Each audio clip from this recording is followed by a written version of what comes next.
Hey there YouTube. So for this video I wanted to cover how to complete W-9 or the W-8BEN for a U.S. LLC that is owned by a foreign person. So we have a foreign person single member LLC, and the question most often asked is which withholding certificate do I complete? So I've got the W-9 in front of us, form W-8BEN. And then one slide in front of us as well, where I'm going to go through a fact pattern, what the rules are, and then ultimately which withholding certificate do you need to complete. So the fact pattern we're going to work with here is we have a fake person here, Frank Ocean. He is a citizen and tax resident of Germany. So Frank decides to open a Delaware LLC. He calls it Frank's Consulting LLC, and he's going to own 100% of the LLC units. Now, Frank does not make any entity classification elections via Form 8832. And that's important. You'll see later on in the slide why that's relevant, right? So this entity, he sets it up, he owns 100% of it, makes no entity classification elections. Then Frank goes ahead and he opens an Amazon seller account. He's running an Amazon store. And he's asked by Amazon to complete the appropriate withholding certificate for his entity. So he's asking, well, which one do I do? Well, let's go with some of the background rules and the regulations here. An entity is a domestic entity if it's created or organized as any type of entity in the U.S. or under the laws of the U.S., right? And that rule is found in this Treasury Reg, Section 301, 7701-5A. Now, the reason why that's important, I'm highlighting domestic here because that further drives the rules here regarding disregarded entities. So if you have a domestic business entity that's not a corporation, okay, it is a disregarded entity, disregarded as an entity separate from its owner if it has one owner, okay? And those are the Treasury regulations sections that are relevant for that rule as well. So what you have here is, by default, a U.S. LLC, so this is an LLC created in a U.S. state, with one owner is going to be a disregarded entity for federal tax purposes. Now, disregarded means that the entity still legally exists, right? You can open accounts in its name, you can enter into contracts, you can conduct business, it provides you liability protection. But from a federal tax perspective, it's transparent for the most part, right? So it is a disregarded entity for federal tax purposes.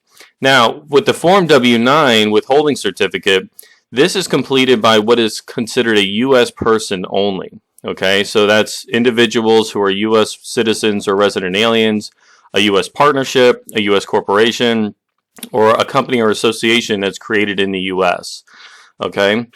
Now, because an LLC is a disregarded entity for federal tax purposes, again, it's transparent. So now what we have to do is the 100% beneficial owner of the entity has to complete the withholding certificate. So let's go look at W-9 and try to highlight some of the instructions in the relevant sections here. So if we look at the W-9, if you see up here on the top, so name as shown as your tax return, and then in line 2 it has business name or disregarded entity name. So if you had a disregarded entity in this case, but it was owned by a U.S. person, the U.S. person will put their name up here, and then the disregarded entity name, check individual, sole proprietor, or single member LLC, and then they would have to provide their social security number. Now, the same rule does not apply if we have a single member LLC that's disregarded and it's owned by a foreign person. If you look at the form instructions here, they lay out that standard pretty clearly. If we go down to page 3 here, for the disregarded entity section, look at this last line item here. If the owner of the disregarded entity is a foreign person, the owner must complete the appropriate Form W-8 instead of a Form W-9. This is the case even if the foreign person has a U.S. TIN. A TIN is a taxpayer identification number. So even if that even if that foreign person has an ITIN, let's say, if they're still a foreign person for federal tax purposes, they need to be completing the W-8 rather than a W-9 because, again, this LLC is a disregarded entity. Okay, so Frank, in his fact pattern here, he doesn't complete the W-9. He completes a W-8BEN using his personal information. So if we look at the W-8BEN here, again, so we're completing it using Frank's personal information as the sole owner of a disregarded entity. So he puts in his name, his country of citizenship, address, his foreign taxpayer ID number, whatever was issued by Germany, Line 6B, check if foreign tax ID number is not legally required. You would check that box and leave 6A blank if, for example, you lived in a lot of tax haven countries, so like Bermuda or Cayman. Because they don't have taxes, they don't issue taxpayer ID numbers to their residents. Okay, so in that case, if you find yourself in that position, or if for whatever other circumstance you don't have a foreign taxpayer ID number, you can leave that blank and then check 6B. Enter Frank's date of birth here in line 8. And then line 7, this should be completed if you have a DRE or a disregarded entity and you're opening an account in that entity name. The instructions do stipulate that you can enter the name of the disregarded entity here as a reference number and the account number.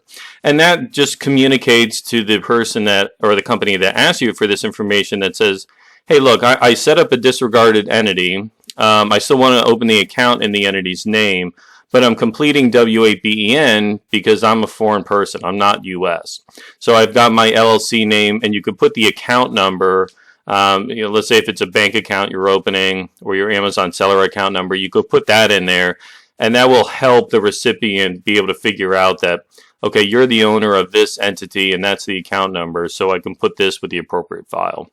Part 2, Frank can certify here that he's a resident of Germany within the meaning of the income tax treaty. Again, if you're completing this and you're not in a treaty country, then you would leave that blank, right? Because you can't claim treaty benefits if the U.S. hasn't entered into a treaty with your country. Special rates and conditions. This would be completed if you were going to receive certain types of income that are subject to withholding tax. So let's say, for example, Frank is going to be providing this to his stockbroker in the U.S.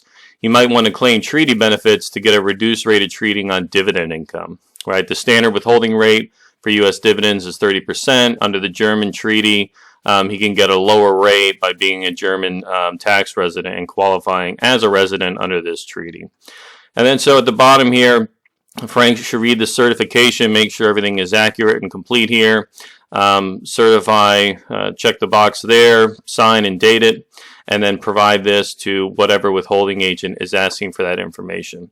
Now, a lot of owners are kind of frustrated that they have to do that because sometimes, they just don't want to provide their personal information. They want the account open solely in the entity name. Well, what can you kind of do to get around that or change the classification? Well, if Frank wants to be able to complete a W-9 for his LLC, he can do two things.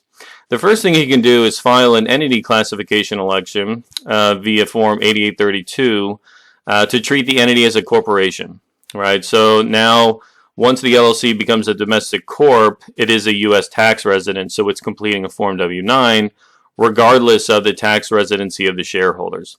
Now, you should be very careful about making that election because once you do that, the entity is automatically a U.S. tax resident. So you're filing an 1120, you're paying taxes in the U.S. That might not be something that's good for your structure. So always consult before you go ahead and do that because you might be inadvertently creating a U.S. tax liability or exposure when you don't need to. The second thing you could do is add a second owner, right? So once the LLC becomes a multi-member LLC, it's automatically a partnership and a domestic partnership, right? Because we have a U.S. LLC, and domestic partnerships complete W-9s. Again, it completes W-9s regardless of the ownership. So if you have a U.S. LLC with all non-U.S. owners or a mix of U.S. and non-U.S. owners, the entity is still completing a Form W-9 as a domestic LLC, right? So if we look at the W-9 here, and go to the top, you would have the business name here, check LLC, and then indicate P for partnership, or if you made that entity classification election, you would have LLC, and then check C here, or enter C rather, for corporation. S corporations off the table if you're a non-resident because domestic entities can only make an S election if all the owners are U.S. residents. So if you're reading this or listening to this, and you're thinking about an S Corp election, not going to be possible if you're a non-resident of the U.S. So that's off the table. But that I think that that covers everything I wanted to address in this video. I hope that was helpful. If you have any questions, please leave me a comment below, and I look forward to seeing you again soon. Thank you.